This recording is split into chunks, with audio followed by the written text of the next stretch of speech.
Bien, para aquellos que se vienen sumando a nuestro servicio, a la reunión de esta mañana, acabamos de leer la escritura en el libro de Éxodo, el capítulo 20. Si alguien de otro país estuviera viendo la transmisión online de esta predicación y yo dijera que se nota que estamos en febrero, posiblemente no entienda lo que me estoy refiriendo o tratando de señalar, porque no sabe que estamos quizás en verano y por lo tanto en la congregación se nota que estamos en verano, ¿cierto? Así que lo que quiero decir es que es importante el contexto para poder comprender, interpretar de manera correcta un relato o una situación en particular.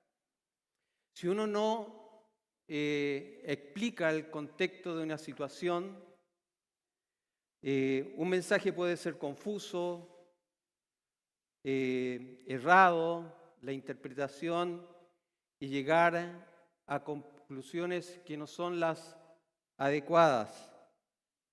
En ese sentido, en general hoy en día en nuestra sociedad, en nuestra cultura, sobre todo en Occidente, cuando se habla acerca de la ley, de los 10 mandamientos de Dios, suelen aislarse de su contexto histórico y cultural y teológico.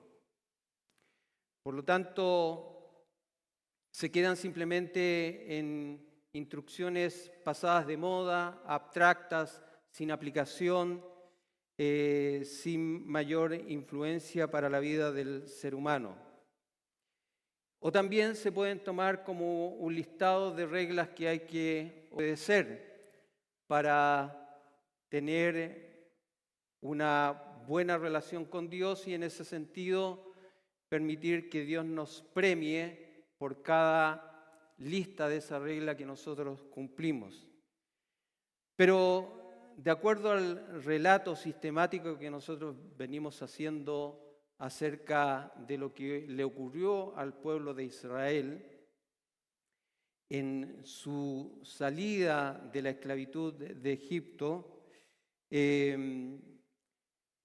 el contexto es un poco más, podríamos decir, complejo. Complejo en el sentido que si no explicamos esa realidad, ¿por qué Dios le da o le entrega los 10 mandamientos y posteriormente a partir de esos 10 mandamientos una serie de leyes al pueblo de Israel? Posiblemente lleguemos a conclusiones equivocadas, conclusiones erradas. Así que lo que vemos aquí, ya estamos en la mitad del libro y Dios en esta parte de la historia, en medio del desierto, es cuando les entrega la ley escrita para este pueblo. Y lo hace en un contexto de adoración. Y eso sí que resulta extraño, porque hablar de leyes en un contexto de adoración a Dios, de devoción, de amor, eso sí que resulta particularmente extraño, porque en general tenemos la idea de que la ley es para que nos organicemos como sociedad, que es correcto, para sancionar las conductas que están contra esa ley y para que podamos vivir en paz. Y por lo tanto, en general, las leyes las vemos lejanas, frías, y cuando nos toca ser sancionados por esas leyes, mostramos que son injustas. Generalmente tratamos de cumplir la ley por temor a la sanción. Podría ser muy extraño que alguien dijera, como dijo David, oh, cuánto amo tu ley. Ella es mi delicia, mi meditación de día y de noche. Así que por eso que le insisto con el contexto, porque es importante entender por qué Dios le entrega esta ley al pueblo de Israel. Sin duda, Dios quiere que se organicen como una nación, como un estado, como un pueblo en particular. Pero ellos son una nación santa. O sea, santo significa otro, el otro, distinto totalmente a los demás. Así que, en primer lugar, las leyes que Dios le entrega al pueblo de Israel es para que ellos tengan una relación de adoración, de amor, de devoción con Dios. Es a través de la ley que el pueblo se va a relacionar con Dios de manera correcta. Y también es para que se organicen como nación y a través de estas leyes sean luz a las demás naciones, ya que su forma de vivir, de actuar, de desarrollar estas leyes serán totalmente distintas a las demás naciones y por lo tanto debieran llamar la atención a esas naciones porque actúan y viven de esa manera. Así que el decálogo, como se le conoce, o los 10 mandamientos, constituyen el resumen de la ley divina dentro de un marco de adoración. Si recuerda el capítulo 19, Dios prepara al pueblo. No es simplemente entregarle una lista de mandamientos y que los hagan. No, ellos dicen que se tienen que preparar durante 3 días. Tienen que lavar su cuerpo y sus ropas. Tienen que dejar cierto tipo de actividades. Deben estar preparados para recibir la ley. Para que entiendan que es algo importante para Dios. También podríamos haber pensado de que Dios les hubiese dado la ley de Él en el principio cuando se da a conocer a Moisés, para que una vez que ellos establecieran sus leyes, en razón del cumplimiento de esas leyes, Dios le otorgara sus bendiciones. Pero el capítulo 20 y el 19 pone como importancia algo que debe ser tremendamente interesante para nosotros. Dice, y habló Dios. Eso es lo que dice Moisés. No es el hombre, es Dios quien va a hablar a su pueblo. El pueblo ya se ha organizado y ha recibido ideas, instrucciones de hombres. Pero en este caso lo que van a recibir es de parte de Dios. Es Dios quien va a hablar a su pueblo. Y dice Moisés, y Dios habló estas palabras. Yo soy Jehová tu Dios, dice, que te saqué de la tierra de Egipto, de casa de servidumbre. O sea, Dios primero, antes de darles a conocer su ley, les dice, antes que yo te diera instrucciones para que me obedecieras, yo te saqué, te liberé de la esclavitud. Y lo hizo sin esperar el comportamiento del pueblo de Israel, sin una demostración de piedad, de devoción de parte de ellos, sino que Dios se propuso salvarlos, liberarlos de casa de servidumbres. Antes de darles la ley, Dios los salva. Así que es importante que nosotros entendamos esto. Dice en el capítulo 19 que Él los escogió como su especial tesoro. Los amó. Así que a Israel le debe quedar muy en claro quién es el que les está dando las leyes. mucho antes que ellos demostraran obediencia a la ley. Fue un acto, como se nos indicaba el domingo pasado, un acto de gracia soberana, un acto de amor. Y no porque fueran mejores que los egipcios, eran tan pecadores como los egipcios, pero Dios decidió amarlos, bendecirlos, demostrarles su poder, cuidarlos y protegerlos. Así que hay que dejar como establecido que antes que las leyes fueran entregadas al pueblo de Israel, mandamientos, instrucciones, Dios ya había rescatado, redimido a Israel. Lo había santificado, o sea, lo había apartado como un pueblo totalmente distinto a los demás pueblos, un pueblo singular. Y la singularidad de ese pueblo descansa en la naturaleza y el carácter de Dios. Yo soy el que soy. Dios los había establecido como un pueblo para dar luz a las demás naciones a través de su ley. Los mandamientos que Dios les va a entregar a este pueblo son un reflejo del carácter de su naturaleza. El pueblo ha llegado al monte Sinaí. Dios se lo había prometido a través de Moisés. Y una vez que llegan en ese lugar, Dios se aparece. Su presencia es como una nube densa, con truenos y relámpagos.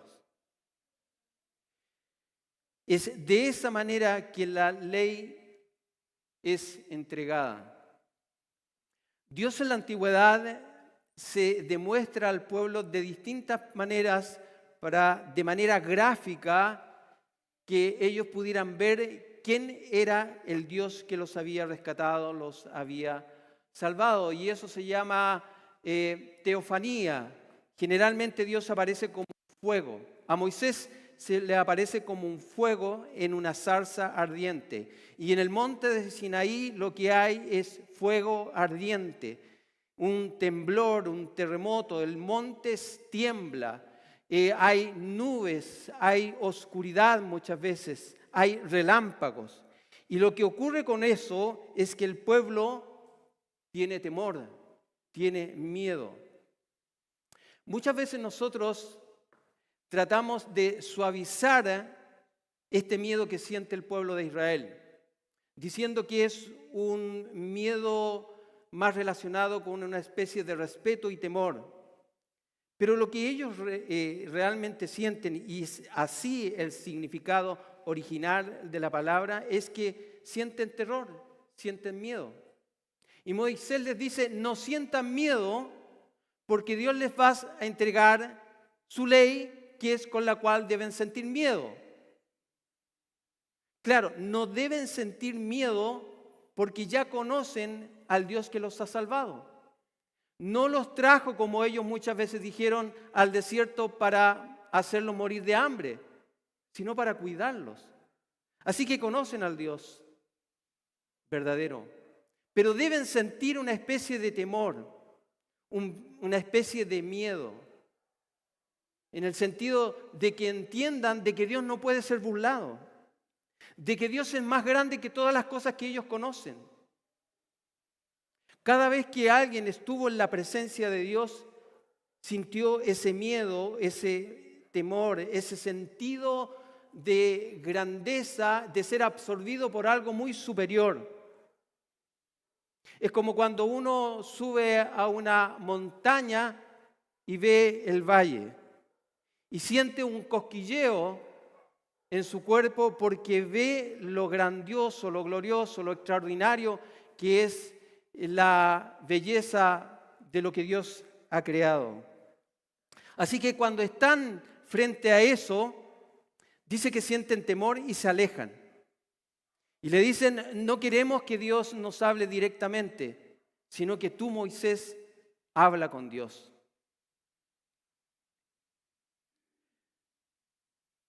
Moisés ha comenzado con una especie de prólogo previo a entregar la ley, una especie de introducción para indicar que no es él quien va a hablar, sino que es Dios mismo que va a entregar su ley al pueblo de Israel. Es una ley, por lo tanto, hecha por Dios. Es una ley proclamada por Dios. Es lo que los teólogos dicen una especie de ley natural que está en la mente o en el corazón de todos los hombres. Usted puede ir a cualquier cultura, por muy antigua que sea, y cada civilización, cada cultura, cada pueblo tiene un sentido de lo que es la justicia, un sentido de lo que es bueno o malo. En general, todos los hombres sabemos que es malo matar. Así que nadie se puede esconder diciendo que no conoce o no tiene un sentido de lo que es correcto, de cómo podemos desenvolvernos dentro de la sociedad.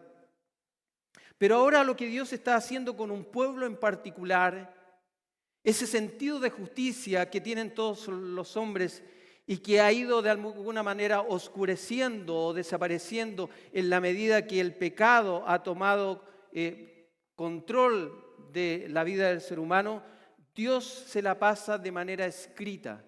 Es el dedo de Dios que va a escribir esta ley al pueblo. Así que tenemos eso en primer lugar. En Romanos capítulo 2, versículos 14 y 15, Pablo habla acerca de esto cuando está introduciendo la verdad del Evangelio. ¿Y cuál es la condición del hombre? Dice, porque cuando los gentiles, o sea, los que no son o no eran del pueblo de Israel, que no tienen esta ley escrita, hacen por naturaleza lo que es de esta ley, y yo hago el énfasis, la ley escrita, estos, aunque no tengan ley, son ley para sí mismos, mostrando la obra, o sea, el resultado de esa ley escrita en sus corazones, en sus conciencias, dando testimonio a su conciencia y acusándolos o defendiéndoles sus razonamientos. Nuestra conciencia aprueba o no aprueba alguna conducta que estemos realizando. Antes que la ley llegue, ya nosotros sabemos si lo que hicimos es correcto o no. Es por eso que cuando llegamos a pagar un parte o estamos frente a un juez, no levantamos nuestra cabeza, bajamos nuestra cabeza porque sabemos que somos culpables antes que el juez dicte la sentencia. En nuestra conciencia, en nuestros corazones, ese sentido de el bien y el mal está. Pero Dios se la quería entregar al pueblo estos 10 mandamientos como una especie de resumen de todo lo que vendría después como ley. Es una especie de constitución que va a guiar y va a organizar a su pueblo y es la manera como ellos van a también relacionarse con Dios en un sentido de adoración. Les dice, yo soy Jehová tu Dios. Así que lo que está diciendo, yo soy el legislador, yo soy tu autoridad para decretar esta ley sobre ustedes. Se presenta a sí mismo como el único objeto de adoración de ese culto religioso, que es lo que se prescribe en los 4 primeros mandamientos, que justamente tienen que ver cómo se van a relacionar con Dios. Por eso se dice que fueron 2 tablas. La primera tabla están los mandamientos con respecto a cómo nos relacionamos con Dios y la segunda tabla es cómo nos relacionamos con nuestro prójimo, que son los siguientes mandamientos. ¿Por qué? Porque Él es Jehová, yo soy el que soy, yo soy el único Dios verdadero, quien da la vida, quien da el ser. Porque era su Dios, Él los había escogido, Él los había redimido y rescatado. Es Dios quien hace un pacto con ellos. Y ellos también hacen un consentimiento de aprobación a eso. ¿Se recuerdan que en el capítulo 19 dice, bien Moisés, haremos todas las cosas que Dios nos ha prescrito o nos va a señalar, a indicar.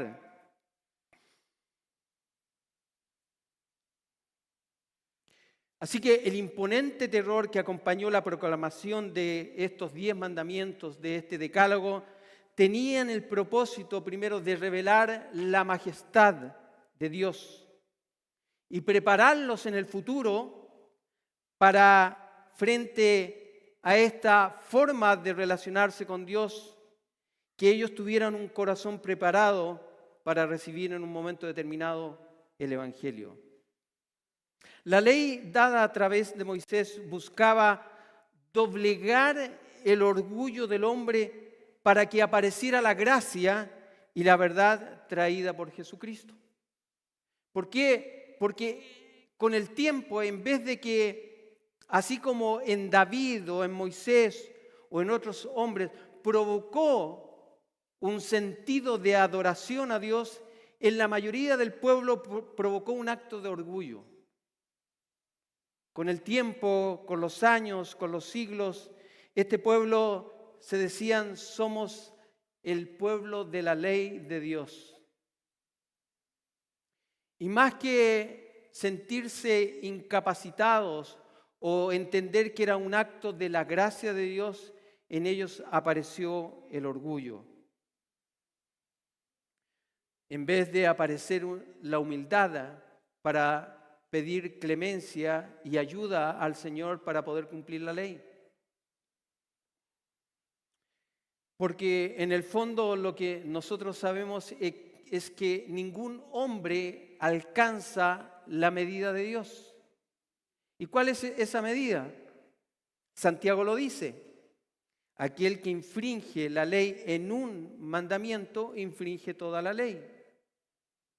Así que lo que debiera haberle llevado al pueblo de Israel también es que se dieran cuenta que eran incapaces de cumplir la ley. Le pongo un ejemplo. No codiciarás. ¿Quién no ha codiciado alguna vez? Yo tendría que bajarme de este lugar porque muchas veces he codiciado. He deseado lo que no puedo obtener. O he envidiado al que tiene tal cosa y yo no la tengo. Así que habiendo sido culpable de ser codicioso, soy culpable de toda la ley. Eso es lo que enseña la Escritura. Dice en Juan 1:17, pues la ley por medio de Moisés fue dada, pero la gracia y la verdad vinieron por medio de Jesucristo. Vinieron justamente porque el hombre no puede vivir a la altura de las demandas de Dios. Dios exige perfección absoluta en términos morales. Su estándar no se rebaja. Su estándar siempre es el mismo. Así que cuando la gracia de Dios opera sobre nosotros, no es que deje de operar en términos prácticos la justicia. Simplemente la justicia se aplica a otro en favor nuestro. ¿Recuerdan la muerte del Cordero? ¿El derramamiento de sangre? Operó la gracia y la justicia al mismo tiempo. La gracia sobre el pueblo de Israel, sobre sus primogénitos, y la justicia sobre un inocente que era el Cordero. Que es lo que hizo Cristo con cada uno de nosotros. Así que, de esta manera, con este estruendo, con este terremoto, este fuego permanente que provocó terror y miedo en el pueblo, fue tal el grado, la impresión que quedó en este pueblo, que temblaron y se pusieron de lejos. Suplicaron que no se les hablase más, sino por medio de Moisés. Y así ha sido a través de toda la historia. Siempre Dios ha tenido un mediador que medie entre Dios y los hombres. Jesucristo es nuestro mediador entre Dios y los hombres. Ahora, Moisés trata de tranquilizarlos y les dice que ¿qué es lo que Dios se propone con provocarles este miedo, este terror?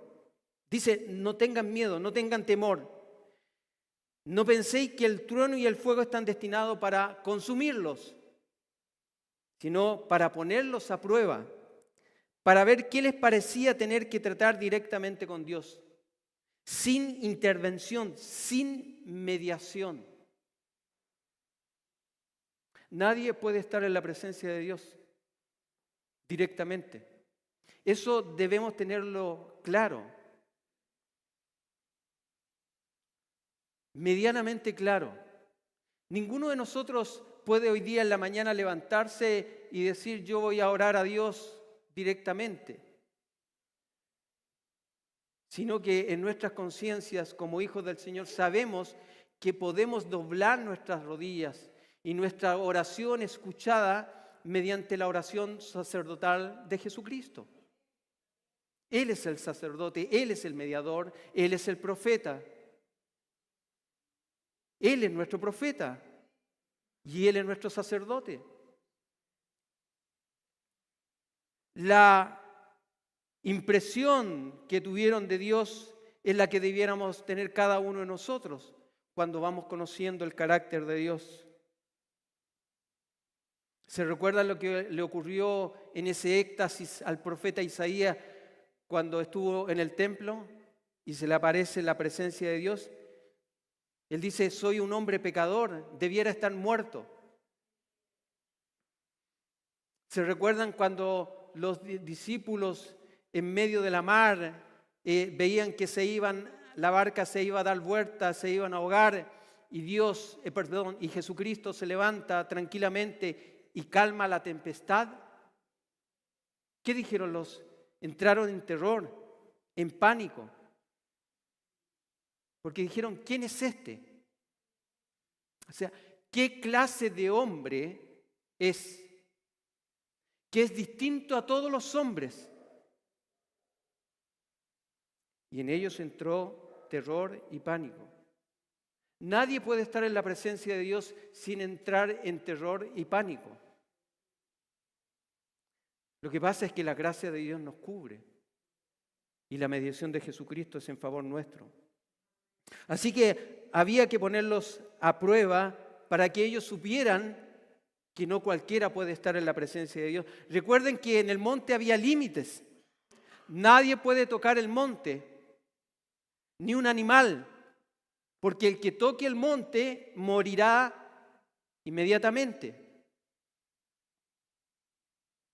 También Dios se presenta de esta manera para mantenerlos fieles a sus deberes e impedirles que pequen contra Dios. Y esto no debiera parecernos extraño porque en el fondo la ley es eso. ¿O no tenemos miedo a la sanción? No es porque amemos la ley. No es porque tenemos miedo que alguien nos sancione. No es bueno estar pagando todos los meses un parte. Menos cuando se lo decimos a Nuestra Señora. ¿Ah? Así que eso debía de alguna manera provocar en ellos. El temor, el miedo debe tener el sentido de reverencia, de la majestad de Dios, de saber ante quién estamos. Así que es Moisés quien media ante el pueblo. Y habiendo entonces subido Moisés a esa densa oscuridad, una espesa oscuridad donde estaba Dios, es decir, donde resplandecía la gloria de Dios tras la nube, Dios le habla a él solamente. Pero Moisés no tiene miedo, está tranquilo.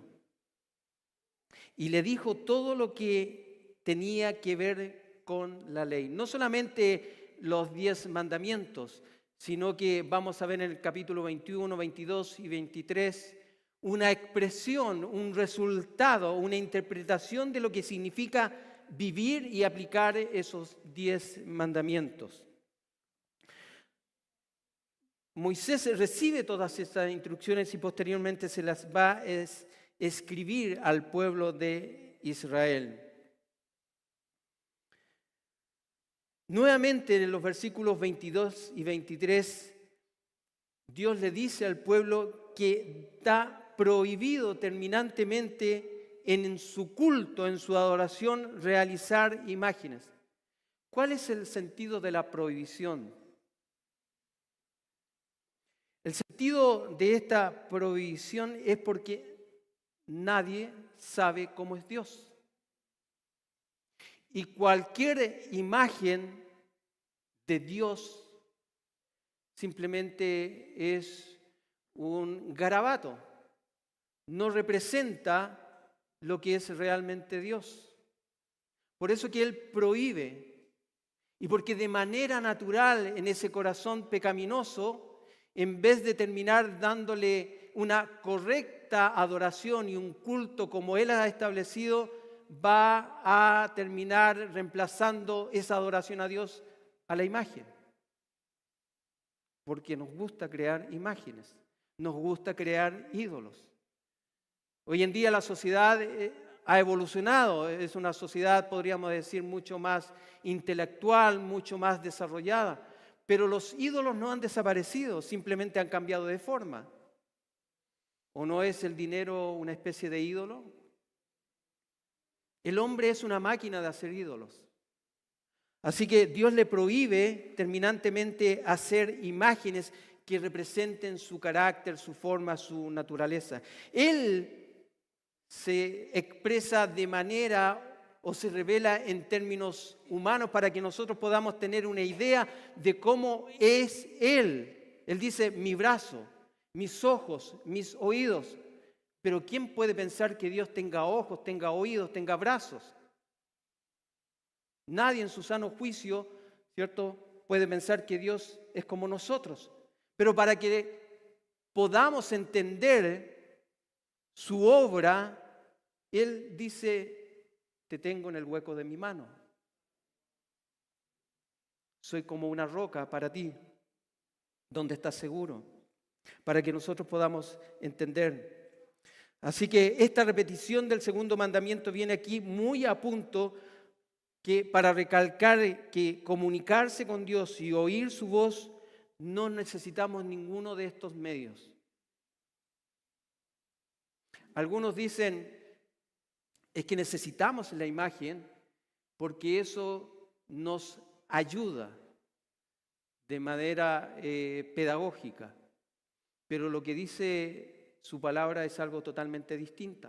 No lo necesitamos porque tenemos su palabra y tenemos a su Espíritu Santo que nos hace entender y comprender lo que es Dios.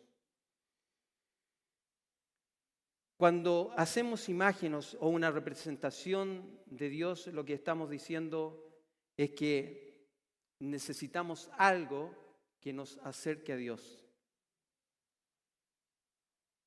Necesitamos a alguien que nos haga realidad la presencia de Dios. Pero Dios está en nuestras vidas. Dice que su Espíritu Santo habita en nosotros. Y si habita en nosotros, no necesitamos nada que nos ayude a acercarnos a Dios. Él se acercó a nosotros. Él habitó, dice, entre nosotros. Habitó entre los hombres. Anduvo por sus calles. Dios se ha acercado al hombre. Así que aunque intentaban venerar dichas imágenes como a representaciones de Dios, sin embargo, las estaban convirtiendo en rivales de Dios, lo cual Él no estaba dispuesto a tolerar. De ahí su celo. Él dice que yo soy celoso. No ese celo humano, ese mal celo, sobre todo en las parejas. Este es un celo que tiene que ver con que no hagamos representaciones equivocadas de Dios ni adoremos a otras cosas que no representan realmente lo que es el Señor. También se le da instrucciones sobre cómo hacer el altar para el culto.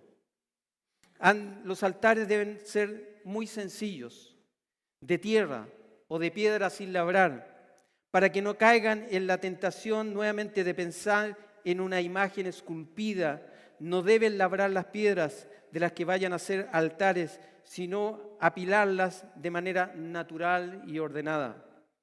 Así que el culto de adoración a Dios enfatiza la sencillez de los ornamentos, de los servicios externos de su religión. El culto evangélico no debe celebrarse con pompa exterior, como era posiblemente la figura que ellos tenían. El culto egipcio era pomposo, era extraordinario, muy, ¿cierto?, centrado en lo visual, en las imágenes. Hoy en día también hay muchos cultos religiosos que se centran en la imagen, en lo visual, en las ropas, en lo que construyen. Pero el culto a Dios, el culto real debe estar centrado más que en lo exterior, en lo interior. En lo que busca es una vida de piedad. ¿Qué es lo que dijo en un momento el Señor al pueblo de Israel? Estoy hartado de tus sacrificios, de tus holocaustos, porque en el fondo eres un pueblo hipócrita. Así que lo importante es que resaltemos el culto interior. También se les asegura que Dios va a actuar de manera bondadosa de parte de ellos. Donde quiera que se ofrezca un sacrificio, un culto, ahí estará el Señor. Así también se nos anima a nosotros y se nos exhorta que en cualquier lugar que estemos podemos hacer un culto a Dios. Él dice, donde hay 2 o 3 reunidos en mi nombre, ahí estaré yo. Así que es muy apropiado lo que estamos haciendo hoy en día nosotros, pero podemos estar en nuestra casa y también ahí está Dios. Avala ese culto con su presencia y bendice ese culto también, porque está siendo dado de manera correcta. Ahora quisiera compartirles algo que es un poco técnico, pero yo creo que es importante. La ley fue dada, estos 10 mandamientos, fue una ley apodíctica. ¿Qué significa eso? Una ley apodíctica es la ley que se comunica en forma literaria o que se dirige directamente a la persona en términos de una instrucción moral absoluta. Tú harás o no harás. Estas son las categorías absolutas que Dios requiere en cuanto a la obediencia de su pueblo. En particular, los 10 mandamientos son una ley apodíctica. No matarás, no hurtarás, no codiciarás. Y en ese sentido, en ese valor absoluto, no hay espacio para la interpretación. Simplemente Dios nos dice que eso está prohibido o lo otro está aceptado. Amarás a tu Dios con toda tu alma, con todo tu corazón.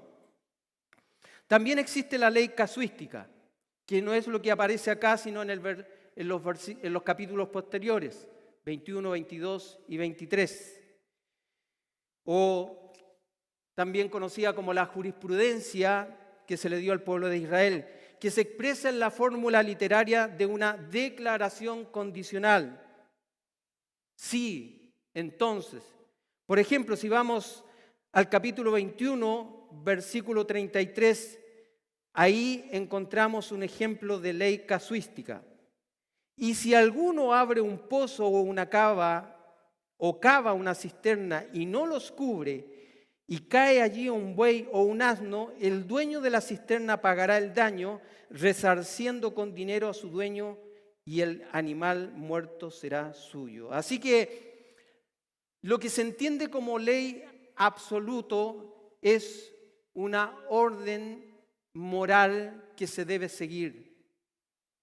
Y la ley casuística es la aplicación o la interpretación a casos particulares, como en este ejemplo. ¿Cómo esos 10 mandamientos ahora los aplico a mi vida diaria? A cómo convivimos. Como cuando hay algo que hay un desencuentro entre 2 personas, ¿cómo lo resolvemos? Es ahí donde entra la jurisprudencia. En este caso, son ejemplos de aplicaciones particulares de la ley universal del Decálogo. mostrando que la ley de Dios se aplica concretamente a cada situación de la vida humana.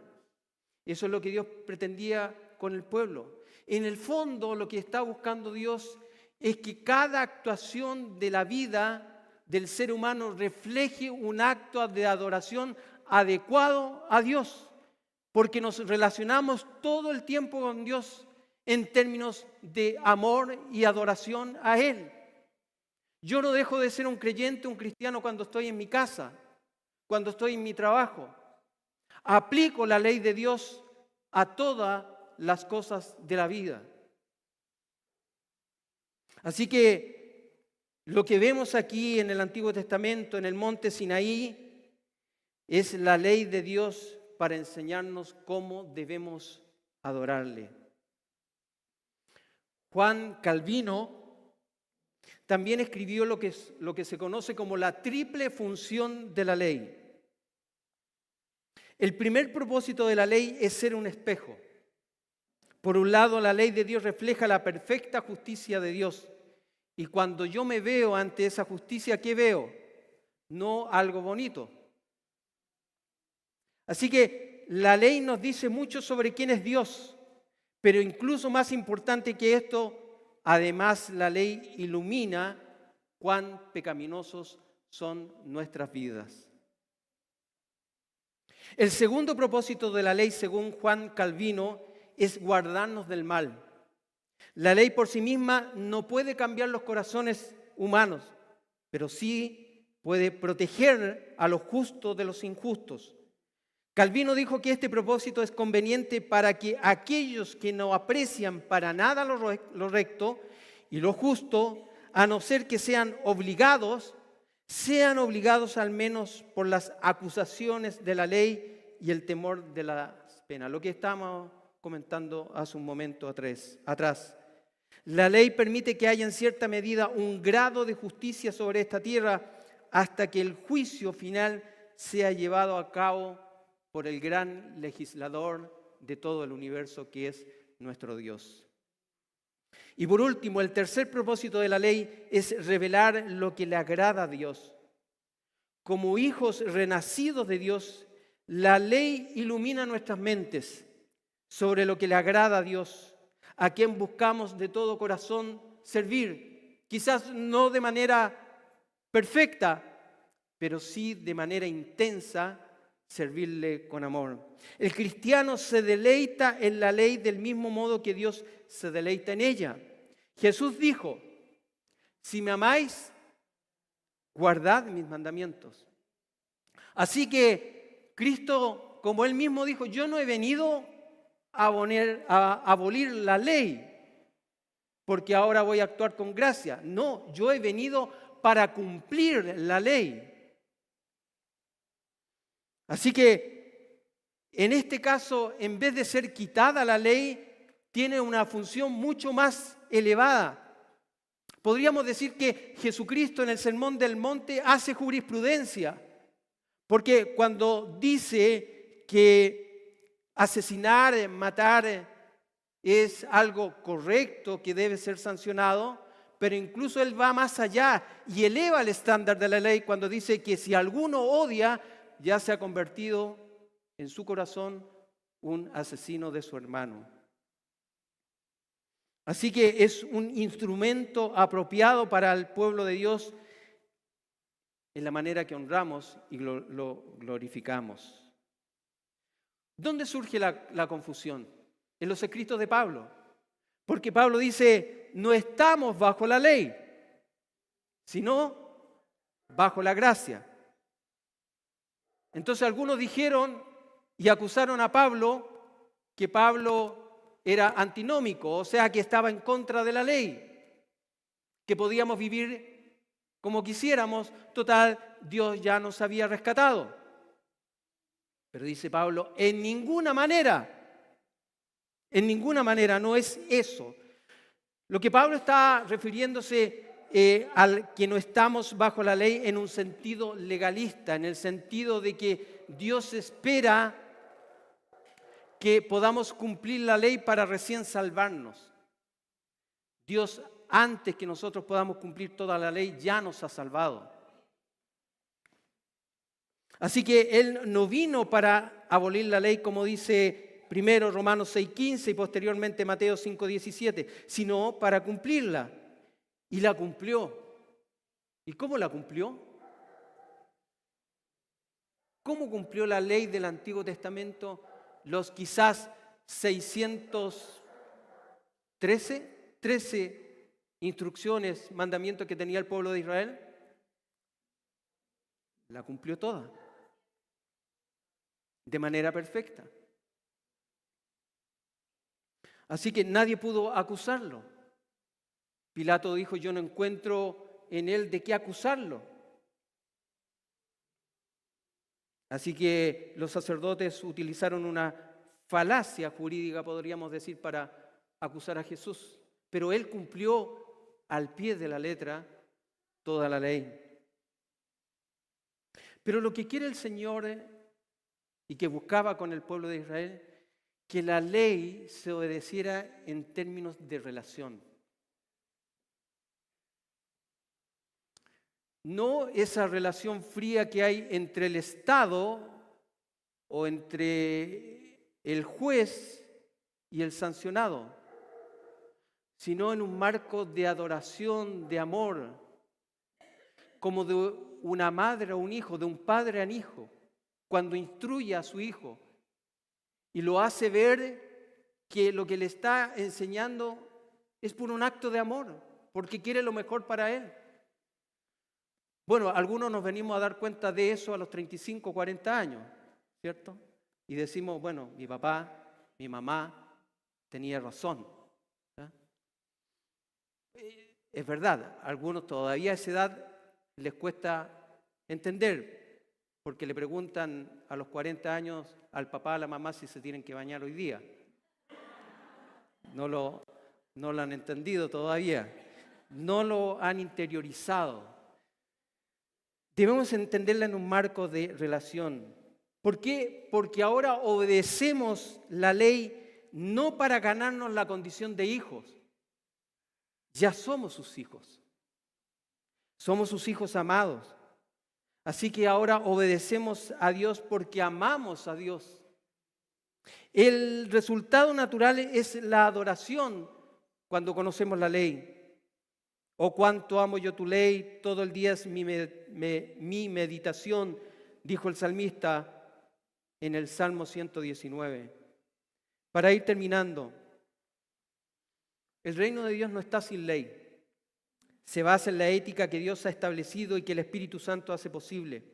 La ley puede mostrar a las personas culpables por sus pecados, ayudar a frenar el mal en el mundo y guiar al creyente en su proceso de santificación para adorarle de manera correcta. Así que la enseñanza de la ley sea algo central en la vida de la iglesia y que su bondad y su belleza se reflejen en la vida nuestra como verdaderos creyentes a lo largo de todos los tiempos. Para terminar, el Salmo 1, versículos 1 y 2 dice: bienaventurado el varón que no anduvo en consejo de malos, ni estuvo en camino de pecadores, ni en silla de escarnecedores se ha sentado, sino que en la ley de Jehová está su delicia, y en su ley medita de día y de noche.